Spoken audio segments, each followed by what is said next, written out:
क्या हमें लोगों की मदद करनी चाहिए? जीवन की उपयोगिता क्या है? जीवन की उपयोगिता पुरुषार्थ में है। इस बात को ठीक से याद करना। ये जो जीवन मिला है, हमारे ऋषि कहते हैं कि ये पुरुषार्थ करने के लिए। कर्म प्रधान विश्व करी रखा, जो जस करई सो तस फल चाका, ऐसा गोस्वामी तुलसीदास कहते हैं कि ये जीवन की उपयोगिता है, ये पुरुषार्थ करने में, कर्म करने में है। और पुरुषार्थ के 4 सोपान हैं। क्या क्या सोपान है? अर्थ है, धर्म है, काम है, मोक्ष है। तो अर्थ क्या है? विद्या ददाति विनयम, अर्थात सबको अर्थोपार्जन की क्षमता पैदा करनी चाहिए कि बिना अर्थोपार्जन के तुम जीवन को सम्यक ढंग से नहीं जी सकते हो। तो ये 4 सोपान ज़रूरी है। पहला है अर्थ, अर्थात अर्थोपार्जन करो। इसके लिए जो आवश्यक विद्या है उसको प्राप्त करो। कि विद्या ददाति विनयम, विद्या क्या देती है? विनम्रता देती है, शील देती है। विद्या ददाति विनयम, विनया ददाति पात्रताम, और यह जो शील है वो पात्रता पैदा करता है। और पात्रत्वात् धनं आपनोति, और ये योग्यता जो है जो तुम विद्या के द्वारा प्राप्त करते हो, ये क्या करते हैं? पात्रत्वात् धनम आपनोति, वो धन प्राप्त करता है। और कहते धनात् धर्म तथा सुखम, और इस धन से तुम परोपकार करते हो और परोपकार से सुख मिलता है। तो पहली बात कि अर्थोपार्जन करने की क्षमता अपने भीतर पैदा करनी है और अर्थोपार्जन करना है, ये पहला पुरुषार्थ है। इसलिए तुलसीदास जी कहते हैं कि नरी दरिद्र सम दुख जगमाही, दरिद्रता के समान दुख नहीं है। इसलिए अपनी दरिद्रता दूर करने के लिए अपने भीतर क्षमता पैदा करो और अर्थोपार्जन करो। जो दूसरा जो पुरुषार्थ है वह धर्म है। धर्म का अर्थ है परोपकार, परोपकार करना। जैसे ऋषि कहता है धनात् धर्मः तथा सुखम। जो तीसरा पुरुषार्थ है वो है काम। काम का अर्थ है अपने जीवन की आवश्यकताओं को पूरा करो।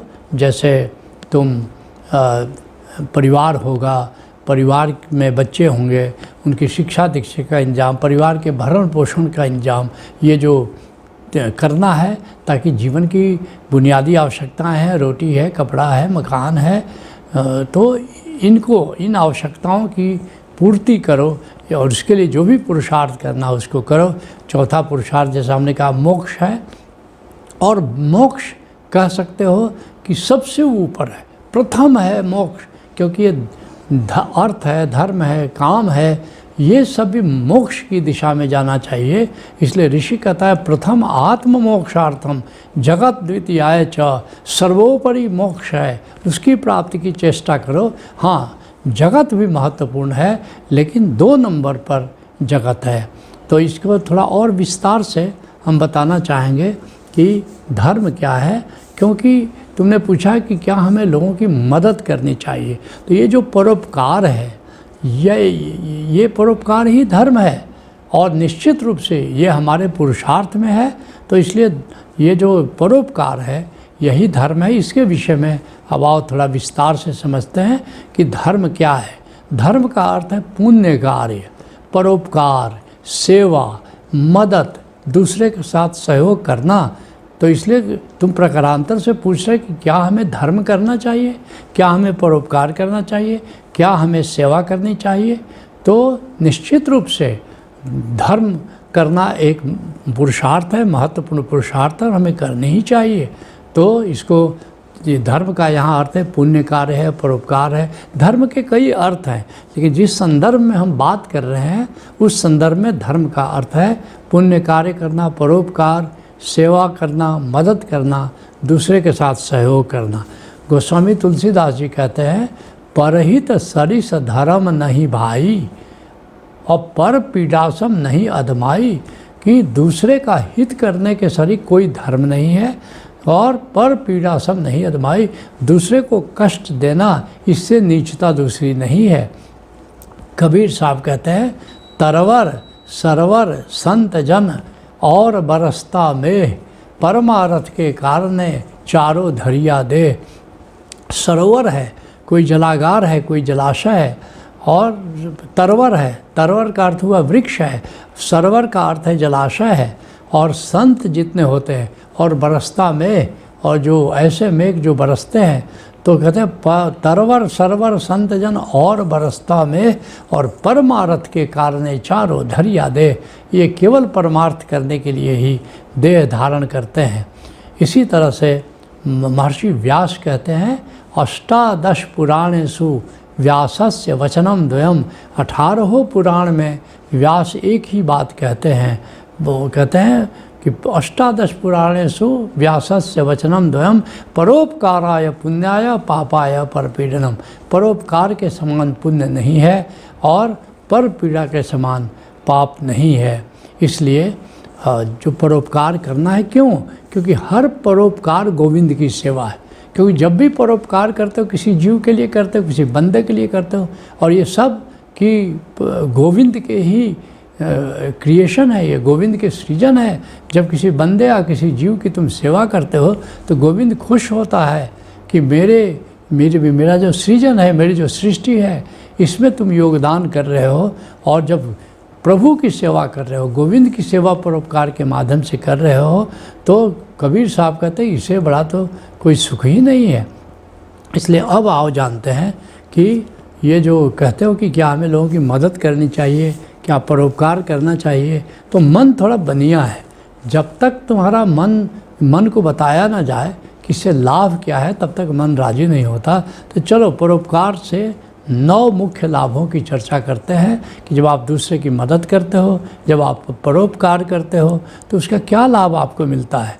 पहला लाभ, जो लोग दूसरों की मदद करते हैं उन्हें कम तनाव रहता है। देखते हो जो लोग मदद करते हैं कितने खुश नज़र आते हैं, तो उनको में स्ट्रेस जल्दी पैदा नहीं होता।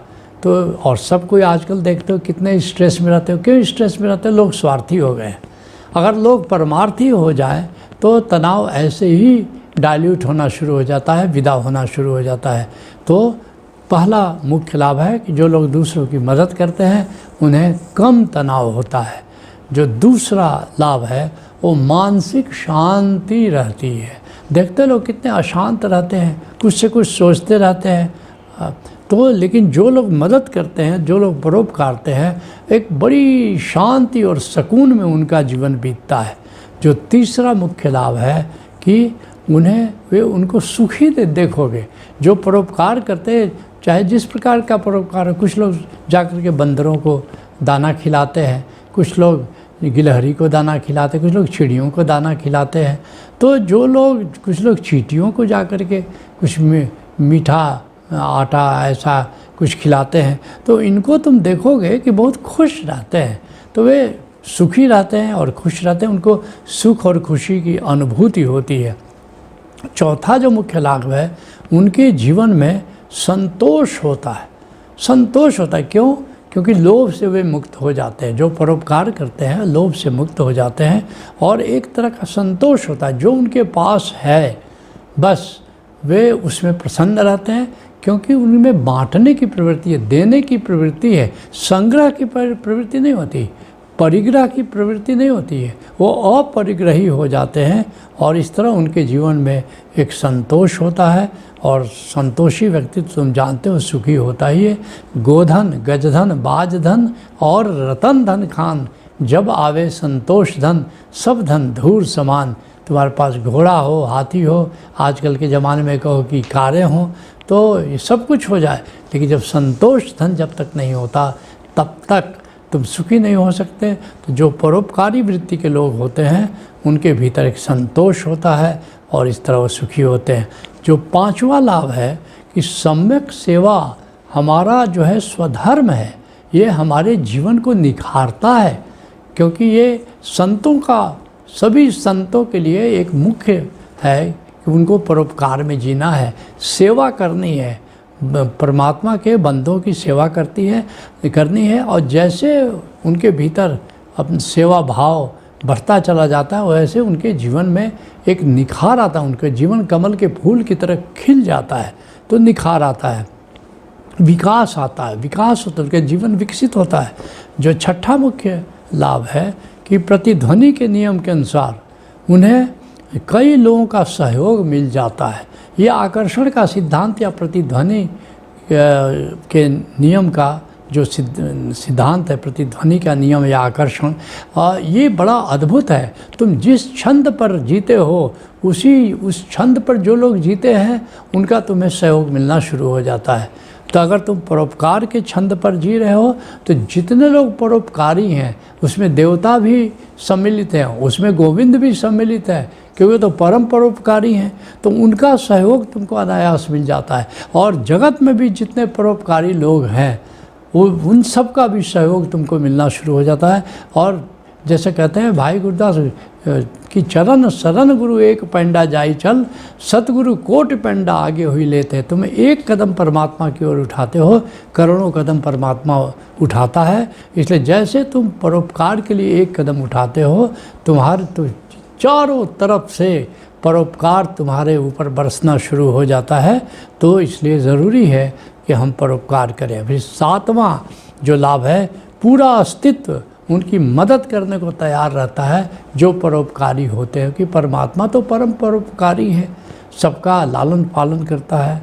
तो निश्चित रूप से सारा अस्तित्व जैसे उन पर बरस पड़ता है और वो धन्य धन्य हो जाते हैं। जो 8वां जो मुख्य लाभ है कि उसे सांसारिक सुख सुविधा की कभी कमी नहीं होती। जब दूसरे की सुख सुविधा के लिए तुम इतना कुछ सोचते हो, इतना कुछ करते हो, तो निश्चित रूप से कि तुम्हारे, क्योंकि तुम उस छंद पर जी रहे हो कि दूसरे की सुख सुविधा का ख्याल रख रहे हो, तो इसलिए क्या होता है कि तुम्हारे दूसरे का सुख का इतना ख्याल करते हो, उस छंद पर तुम चले जाते हो कि तुम्हारे सुख का ख्याल सभी करने लगते हैं। सारा जग करता है, सारे देवी देवता करते हैं, परमात्मा खुद करता है, तो तुम्हें किसी चीज़ की कमी नहीं होती है। और जो 9वां पॉइंट है कि इसमें जो सुख है, परोपकार में जो सुख है वो किसी चीज़ में नहीं है। और ख़ास करके जो भी परोपकार करते हो वो तो गोविंद की सेवा है। तो जो गोविंद की सेवा का सुख से बढ़कर कोई सुख नहीं है, जिसके लिए कबीर साहब कहते हैं, जो सुख प्रभु गोविंद की सेवा सो सुख राज न लहिए। अगर राजपाट भी मिल जाए तो समझ लेना कि उससे भी बड़ा सुख है कि गोविंद की सेवा से जो मिला हुआ सुख है, उससे बढ़कर के राजपाट, दौलत मिल जाए, पद मिल जाए, प्रतिष्ठा मिल जाए, सब कुछ मिल जाए, लेकिन जितना सुख तुमको बंदों की सेवा के जरिए गोविंद की सेवा जो तुम करते हो उससे मिलता है, उससे बड़ा जगत में कोई भी सुख नहीं है। इसलिए निश्चित रूप से हमें परोपकार करना है, हमको सेवा करनी है, दूसरे के साथ सहयोग करना है, दूसरे के प्रति कंसिडरेट होना है, दूसरे का ख्याल रखना है, परमार्थ करना है, स्वार्थी जीवन नहीं जीना है। तो सत्संग को यहीं विराम देते हैं।